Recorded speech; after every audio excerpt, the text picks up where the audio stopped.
जिंदगी में सबसे ज्यादा सुखी कब होता है? व्यक्ति के जीवन में सबसे ज्यादा सुख कब आता है? जब मुझ सब में अच्छाइयां ढूंढना प्रारंभ करते। भोजन करने बैठा है तो उसमें भी अच्छाई ढूंढे। आज बाबा की कृपा है, थोड़ा मान लो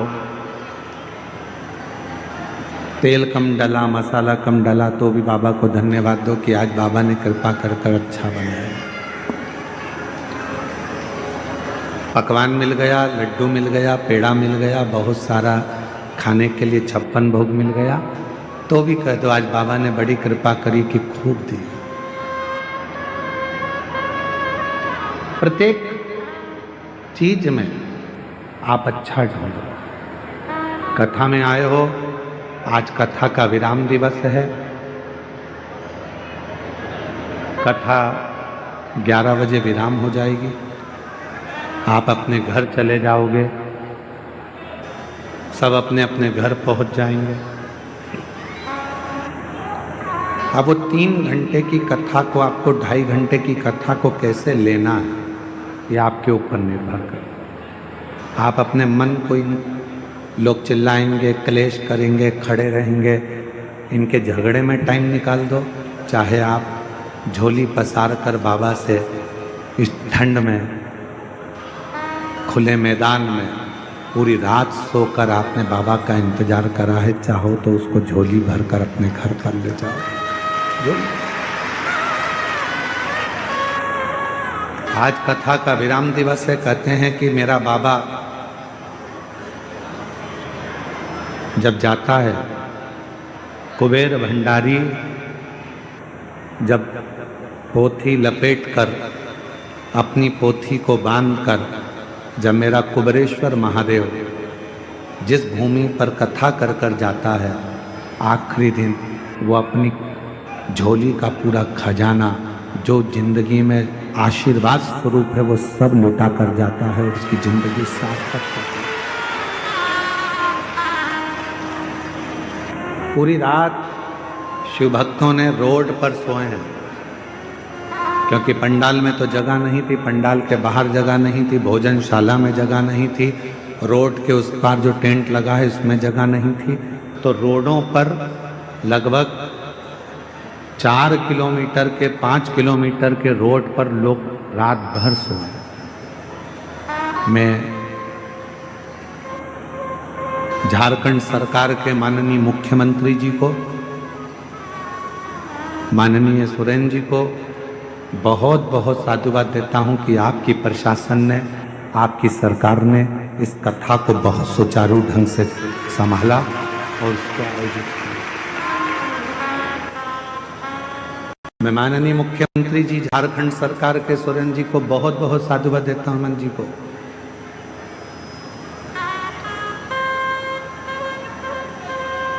जिन्होंने झारखंड सरकार के इस पवित्र भरा था, गुरु जी हमारे यहाँ सावन में बाबा की कावड़ भराती है, महीने भर में जो लोग आते हैं सावन के महीने में, वो यहाँ 7 दिन में आकर बैठ गए। ये बड़ी आश्चर्य की बात है, इतना शुभ भक्त यहाँ पे,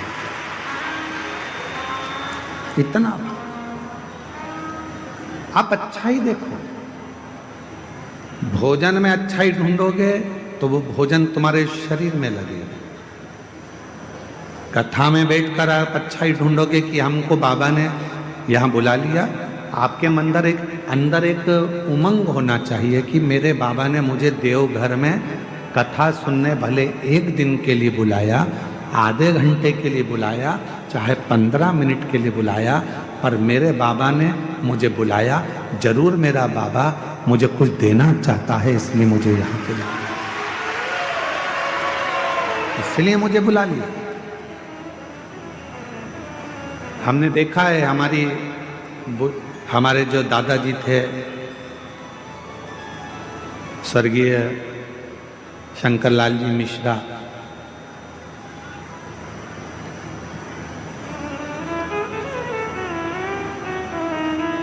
हमारे परिस्थिति तो ऐसी नहीं थी कि हमारे पास में बहुत सारा धन हो, समय पर तो बस एजुकेशन अच्छे से हो जाए, पढ़ाई अच्छे से हो जाए, वही प्रभु से कामना करते थे।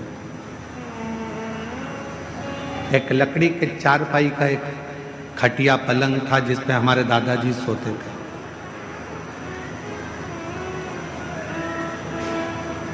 उनके पास में दो थोड़ा सा मिठाई होती थी या थोड़ा सा गुड़ होता था, तो वो अपनी पुड़िया में छुपा के तकिए के नीचे, गद्दे के नीचे रख लेते थे।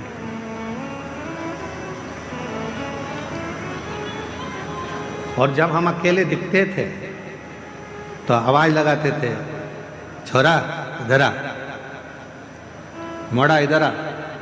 और तकिए के नीचे से हमारे दादा स्वर्गीय श्री शंकर लाल जी मिश्रा जी उसमें से थोड़ा सा गुड़ निकाल कर हमको दे देते थे कि ले चुपचाप से खा लेना, किसी को बताना मत ही। मेरे पास इतना ही था, ये रख लेना। इशारा कर कर बुलाते थे, अपने पास बिठाते थे पलंग पर और कुछ निकाल कर दे देते थे। आप भी याद रखना, इशारा कर कर बुलाते थे, अपने पास से निकाल कर दे देते थे। उसी तरह 7 दिन नहीं, 5 दिन नहीं, 3 दिन नहीं, 1 दिन की भी अगर शिव पुराण की कथा मिल जाए, समझ लेना दादाजी ने तुमको कुछ निकाल कर देना चाहा है, इसलिए बुलाया, इसलिए बुलाया। कुछ कृपा करने वाला होगा, कुछ करुणा करने वाला होगा। ये कथा तो आज 20 तारीख को विराम हो जाएगी, 26 तारीख को पुनः कथा छत्तीसगढ़ की पवित्र धरा पर प्रारंभ हो जाएगी।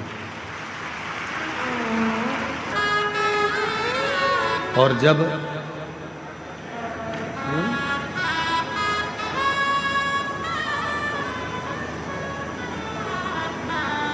यदि मेरा भोले बाबा, मेरा शंकर, मेरा त्रिकालदर्शी, कैलाशी, अविनाशी, मेरा शिव आपको यदि बुलाए, कथा श्रवण कराए या आपको अपने धाम में बुलाए, तो ये मान लेना कि मेरे बाबा तुमको कुछ देना चाहते हैं, तुम्हारी झोली भरना चाहते हैं, करुणा करना। और अगर प्रभु कृपा न करता, आपकी झोली ना भरता, तो ईमानदारी से बोलो, आपके दरवाजे पर तो कोई निमंत्रण देने भी नहीं गया। कोई पीले चावल देने के लिए कोई पंपलेट, कोई बैनर आपके शहर में भी नहीं लगाया गया। कोई सूचना आपके गांव में, नगर में नहीं दी गई। उसके बाद भी आप लगभग 7 दिन में लगभग 35 लाख से ज्यादा शिव भक्तों ने शिव महापुराण की कथा को सुना। सोशल मीडिया पे अलग, आस्था पर अलग, केवल पंडाल की बात चल रही है कि 7 दिन में कम से कम 35 लाख शिव भक्तों ने शिव पुराण की कथा को सुना। कोई निमंत्रण नहीं, कोई चावल नहीं, कोई कुछ आपको पहुंचाया नहीं, उसके बाद आप यहाँ आए हो कथा सुनने।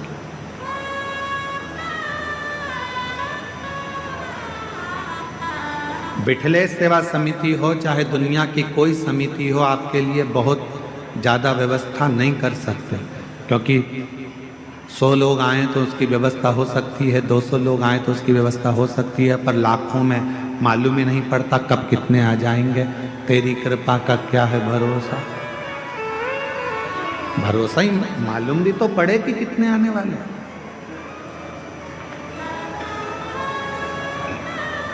अच्छा देखते,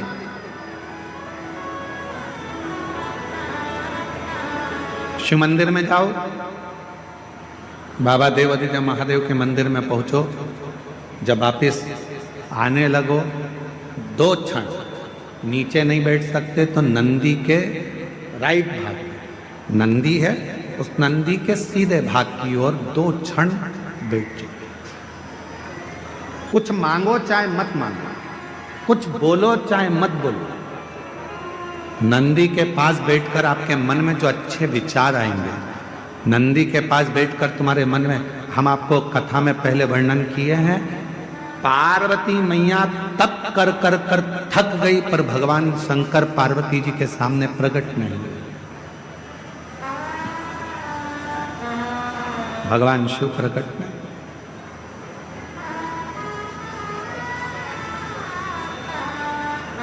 यहां तक कि मां पार्वती जी का नाम अर्पणा पड़ गया। पूरा शरीर मां पार्वती जी का काला पड़ गया, दुबली हो गई, दुर्बल, बेहोश होकर चक्कर खाकर जमीन पर गिर गई, तो भी शिव नहीं आया। शिव कब आए? जब मां पार्वती जी की सहेली सखी शिवलिंग का निर्माण कर कर उसी के सामने एक छोटा सा ढेला नंदी का बना दिया और नंदी के पास बैठकर मन में सोचने लगी, आज मेरी सहेली चक्कर खाकर नीचे गिर गई, आज उसके शरीर में बहुत कष्ट है, दुबला हो गया शरीर, काली पड़ गई पूरी। बस नंदी के पास बैठकर वो अपनी सहेली के बारे में सोच रही थी।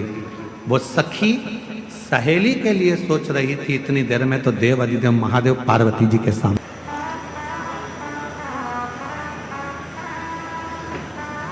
पार्वती जी तो चक्कर खाकर नीचे गिरी हुई थी। अर्पणा उनका नाम हो गया था, शरीर काला पड़ गया था, दुर्बल शरीर हो गया था, पर उनकी सहेली ने नंदी के पास बैठकर पार्वती जी का स्मरण करा कि मेरी सहेली का यह हाल हो गया।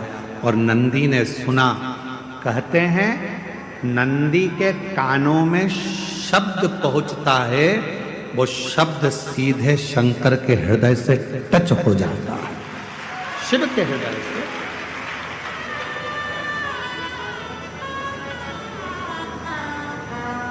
इसलिए शायद हमारे यहाँ जब प्राण प्रतिष्ठा होती है तो एक सोमसूत्र बंधता, एक सोने का तार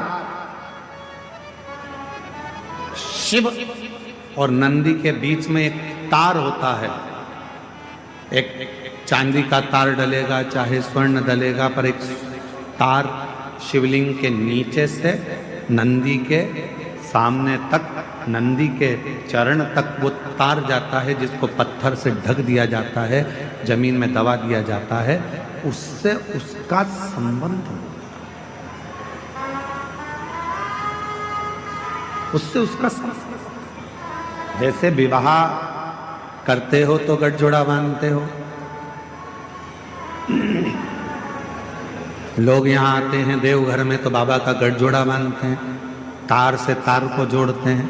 उसी तरह शिव से नंदी और नंदी से शिव को भी जोड़ा दोनों।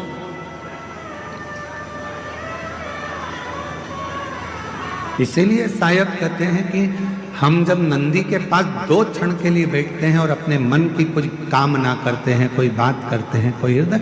और निवेदन करूं, एक बात और याद रखो, जब भी मंदिर के अंदर शंकर के शिवलिंग में या शंकर भगवान के मंदिर में प्रवेश करो तो तुम्हारे मन में किसी के प्रति गलत भाव मत लो, गलत विचार, गलत सोच।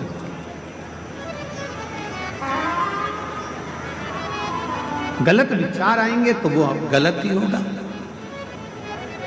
आप लोगों में से कई माताएं ऐसी हैं, कई भाई ऐसे हैं, कई मेरी बेटियां ऐसी हैं, कई मेरे बेटे ऐसे हैं, कई मेरी जीजियां ऐसी हैं, कई मेरे जीजा ऐसे हैं, कई माताएं ऐसी हैं, कई पिता ऐसे हैं, जो दिन में मंदिर में जाते हैं तो भगवान के सामने जाकर सोचते हैं अब तो मर जाऊं तो अच्छा, बहुत परेशान हो गई भगवान, इतनी कष्ट की जिंदगी जी रही हूं कि अब तो मर जाऊं तो अच्छा। तो मरना तो सबको है, कोई अमर बूटी खाकर पैदा नहीं हुआ संसार। बड़े बड़े सूरमा भी चले गए तो बड़े बड़े एक्टर भी चले गए तो बड़े बड़े प्रतिष्ठित भी चले गए, मरना तो सबको है। तो ये विचार क्यों करना कि मर जाऊं तो अच्छा, मेरा तो जीवन ही ऐसा हो गया। हे भगवान, अपने आप को दिन रात कोसते रहते हो कि मैंने तो अपनी जिंदगी बर्बाद कर ली, मेरा तो जीवन ही बेकार हो गया, काहे को भगवान मुझे जन्म दे दिया, हे भगवान मेरा जीवन ऐसा हो गया, हे भगवान मेरा जीवन ऐसा हो गया। क्या कमी रखी परमात्मा ने? 2 नेत्र दिए, 2 हाथ दिए बोलने के लिए, मुख दिया सुनने के लिए, कान दिए चलने के लिए, पांव दिए, हाथ काम करने के लिए दिए। उससे पूछो जिसको दिखता नहीं है, उससे पूछो जो चल सकता नहीं है, उससे पूछो जो सुन सकता नहीं है, उससे पूछो जो बोल सकता नहीं है। परमात्मा ने तो कृपा कर कर आपको ये शरीर दिया है, उस शरीर का सदुपयोग करो, तारीफ करो, तूने बड़ी कृपा करी। पति अगर थोड़ा कष्ट दे रहा है, भगवान से प्रार्थना करना, अच्छा हुआ दूसरे कष्ट देते हैं, कर्म का दंड तो मुझे भोगना है। कोई दूसरा कष्ट देता तो मुझे अच्छा नहीं लगता, अच्छा हुआ मेरा पति ही मुझे कष्ट दे रहा है। पत्नी कष्ट दे रही है तो भगवान को प्रार्थना करना, दूसरा कोई कष्ट देता तो सहन नहीं कर पाता, अच्छा हुआ कि मेरी पत्नी मुझे कष्ट दे रही है, मेरा कर्म का दंड तो मैं भोग रहा हूं, दूसरा तो नहीं भुगता रहा, अपने घर के भुगता रहा। बेटा अगर कष्ट दे रहा है तो परमात्मा को धन्यवाद देना, अच्छा है यहीं पर कर्म का दंड भोग लूंगा, अगली बार तू जन्म देगा तो कम से कम राम जैसा पुत्र तो देगा, ऐसी कृपा करना। सब कर्म हम यहीं भोग चले, सब।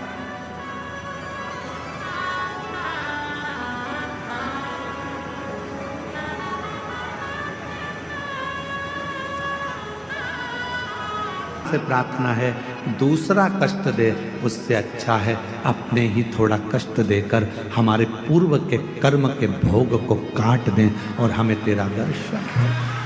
तेरा कई लोग कहते हैं हमारी सास बुरी है, हम कहते हैं बहुत अच्छी है। भगवान से कहना कि अच्छी दी तूने, रोज गाली देती है, रोज अपशब्द कहती है, कम से कम तुम्हारा मन उससे हटकर परमात्मा में तो लगा रहता है। अगर सास अच्छी मिल जाती तो तुम टीवी पर कथा भी नहीं देखते, परिवार अच्छा मिल जाता तो परमात्मा की कथा कैसे देखते। थोड़ा सा तकलीफ मिलती है तब परमात्मा याद आता है, थोड़ा कष्ट मिलता है तब परमात्मा याद आता है, तब परमात्मा। दिवाली का समय आता है, पति कमाने में इतना लग जाता है कि घर में पत्नी क्या बना रही है उसको मालूम ही नहीं। गुजिया बनाया कि पपड़ी बनाई कि ठेहुआ बनाया कि मोहन थाल बनाया कि क्या बनाया, पति ने कभी नहीं पूछा क्या बनाया, वो तो बना रही है।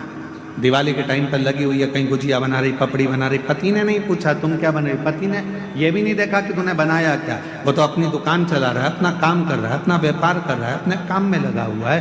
पत्नी ने रंगोली कितनी बनाई, क्या डेंटिंग पेंटिंग करी, उसने कुछ नहीं। जब दिवाली निकल जाती है, दुकान पर ग्राहक कम हो जाते हैं, तब पति कहता है ला बताना जरा क्या बनाया था तूने, गुजिया पपड़िया खुरमे चकली ये वो सब लेकर आई। वो देखो मैंने ये चौक भी डाला है, बहुत अच्छा चौक डाला।